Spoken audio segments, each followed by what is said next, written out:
Good afternoon and welcome back to Today with Matt and Dave. I'm Matt Ricker, And I'm Dave Horvath.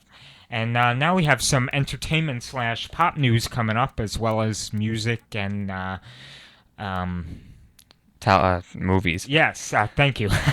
Well, Matt, I'll start it off with the Billboard Top 10 of this week. Number one coming in is I Can't Feel My Face by The Weeknd, not surprising me. Number two is Cheerleader by Omi.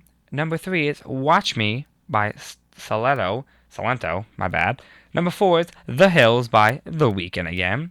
Number five is Lean On by Major Lazer and DJ Snake featuring M.O. Number six is Good For You by Selena Gomez featuring A$AP Rocky. Number seven is 679 by Fetty Wap featuring Remy Boys. Number eight is Locked Away by R City featuring Adam Levine. Number 9 is Trap Queen by Fetty Wap. And number 10 is Fight Song by Rachel Platten. And Matt, changed up from last week. A little bit of a throwback to last year. Last year, the number one song on the Billboard Top 100 was Shake It Off by Taylor Swift. No way, that was a year ago? Oh, yes, it was a year ago. Oh my gosh, I can't believe that. You know, we had to just shake it off. But at that point, Shake It Off had just come out, and, you know, it lasted on the radio for months and months. And now T Swizzle's got some awesome other songs that are on the radio. I like Bad Blood. Oh, I know, man. You love your Bad Blood. But, with Shake It Off, they played it out so much. Oh, listen, she made a ton of money off that song. She had no issue with them playing it. I know most people like me and you were like, oh, again, okay, it's annoying now. Every 6 songs on the radio, it's Shake It Off again. I already shook everything off I have to shake off. I have nothing else to shake. Stop playing it. But yeah, that's what the radio does nowadays, is overplay. But it's funny, the top 10 Billboard songs for this week that you just mentioned. Last week when you mentioned them, I didn't know like any song, and now this week I know 2 of the songs, the 2 by The Weeknd. The Weeknd's fantastic. He's just doing great right now, and he's just in such high demand. And I have a little goof I made last week.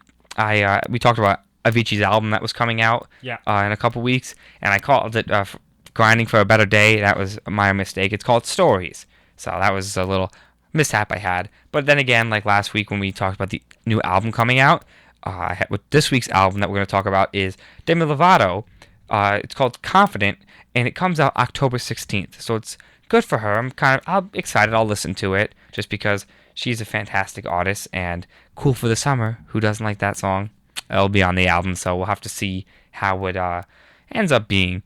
And that's about it with music. Nothing. We'll talk next week. We'll have another album that's going to come out that we'll talk about, and we'll talk about the top 10 songs. But nothing really. Anything else you got to say about that, Matt? Do you like country music? Oh, depends. Luke Bryant, Sam Hunt, Brad Paisley. Those are my guys. Yeah, I like let's see, Carrie Underwood. Can't go wrong with Carrie Underwood. She's got a beautiful voice and a beautiful face. I agree. And also Kelly Pickler. Oh, Kelly Pickler's another one. Another solid. Hey, look at both American Idol. Yeah. Back when American Idol was in the glory days. This one isn't really that country, but Kelly Clarkson. Yeah. She hasn't had anything recent. It's been a couple of years since she's kind of had some big, like going back to Carrie Underwood.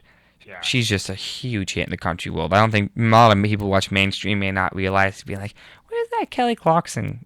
Kelly Clarkson. Wow, look at me. People are asking that same question too. Where's Kelly Clarkson? But they're asking, where's that Carrie Underwood? And it's like, well, if you're a true country fan, you know that she is doing just fine. You don't see her like as much anymore, you know? You don't, because she's a country artist, and you really don't see many country artists. But if you go look at the country station, she's blowing it up as she always is. Taylor Swift, as we were just talking about, I loved her when, she used to be more country. Now looking at her now, she's just the queen of pop. But hey, listen, you got to go with the money where you're gonna get money, and Taylor and Carrie are both making money. Yes, they are, and I should tweet them to send me a little bit. Send me and you a little bit. Hey, you want to send me a few bucks? Hey, I'm just only asking for like $1,000. It's not that much. But now we're gonna move over to movies. And got some interesting news with television, actually. I'm going to talk about that first, but I like to try throwing in a breaking story within a few hours before our show, and this is coming from Access Hollywood. Marvel is going to be releasing a new television show called Jessica Jones, based off the comic book character. Its series is going to be starring Kristen Ritter as Jessica Jones, who, after a brief time as a superhero, transitions to a life as a detective working cases in New York City as she rebuilds her life and career. Now, this show will be released right now. The ideal date is November 20th. It's going to be one of those Marvel Netflix type shows like Daredevil that came out. And Marvel and Netflix announced on Twitter that it would be dropping on the 20th on the streaming platforms. So that is a great thing to see. And when they release that, they also put a nice 54-second video promo for the show with a glimpse of the Alice investigations where Jessica works. And over the summer, executive producer Melissa Rosenberg told Access Hollywood how hard Kristen has been working on the show, which is going to be about 13 episodes for the first season. And then they obviously include some photos. And going back to what Miss Rosenberg said, she was saying, "We were beating the hell out of her. The show is called Jessica Jones, and Jessica Jones is in almost every scene. That means 13 episodes." And EP told the press, "That's a long haul for Kristen Ritter. But man, she's tough. She continues to just deliver." The series is also going to be starring David Tennant as Kilgrave. I can't say I know who Kilgrave is personally, but Mike Coulter as Luke Cage. I was a fan of Luke Cage when I was younger and still am. Rachel Taylor as Trish Walker, and Carrie Ann Moss, Eka Darville, Aaron Moretti, and Will Travel as identified roles. And Jessica Jones is the second installment of 4 series, including Daredevil, which has been out on Netflix, which has been a pretty good hit so far, with the additions of upcoming Marvel's Luke Cage and Marvel's Iron Fist that are going to lead up to Marvel's The Defenders, which will see a team of the main characters. So Netflix and Marvel are working on releasing these television shows on Netflix with the idea of bringing them all together, like the Avengers with movies or the Justice League with movies. But it's just going to be through television, and probably maybe they'll make a movie out of it. Kind of hope, because it'd be kind of... Nah, I wouldn't be a fan of it if it was like just a little television episode that brought them all together. And that was sent in by Jolie Lash of Access Hollywood. I have a quick question for you. Do you have Netflix? I do now, yes. Okay.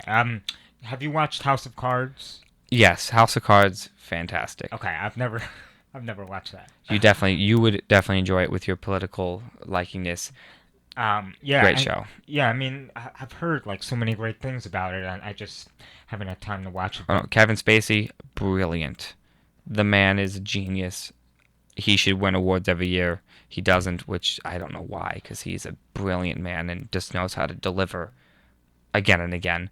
And another show that I'm going to be watching now, I'm excited that, because my roommate has HBO, is Game of Thrones. Game of Thrones is going to be coming back soon, so it's exciting, because I just know that's a huge rave. People love it.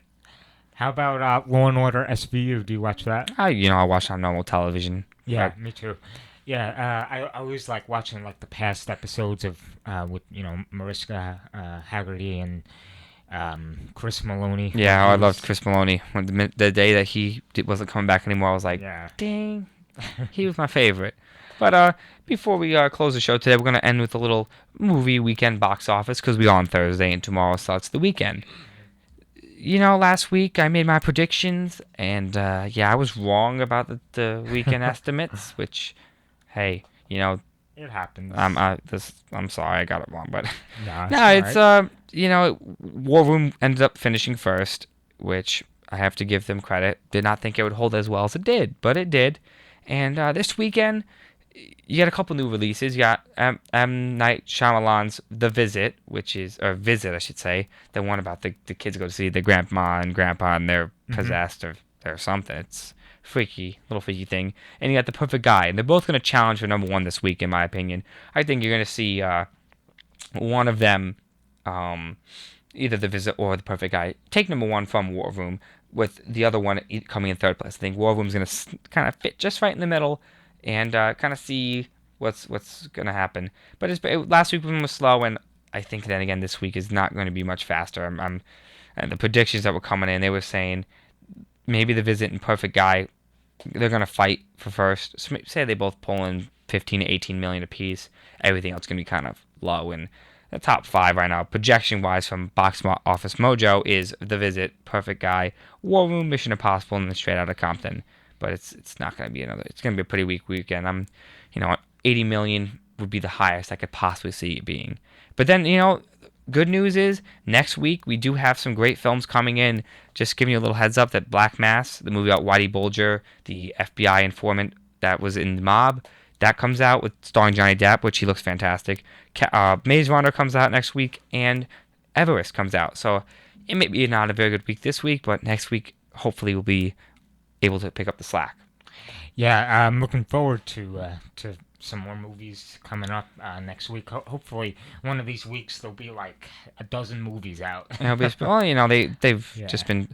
It's the time of the year when everything is just kind of slow, and they're starting to pick back up. End of September, you'll hit October, Yeah. little hit there and there. Then you get to November, and that's when it's just solid movies again for November and December. So we're getting there, inching towards getting through the couple weeks where it's just everything does kind of bad, but the light is just beyond the tunnel.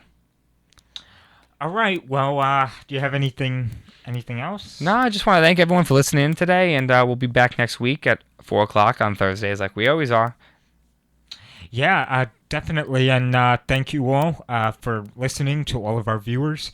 Just one other quick announcement. This Saturday at September 12th, we are having, Iona College Admissions is having their first Saturday info session and tours. So all of the prospective students and families who are interested in Iona College, please sign up. Oh, you're talking about class of 19. We just started class 2019. Let's start talking about them. Yeah, so if you just go on the website and sign up for either a 10:30 info session followed by an 11 o'clock tour, and then 12:30 info session followed by a 1 o'clock tour. So hope to see you there. And thanks again for listening. I'm Matt Ricker. And I'm Dave Horvath, and have a great night. Bye-bye. Houston's death on the eve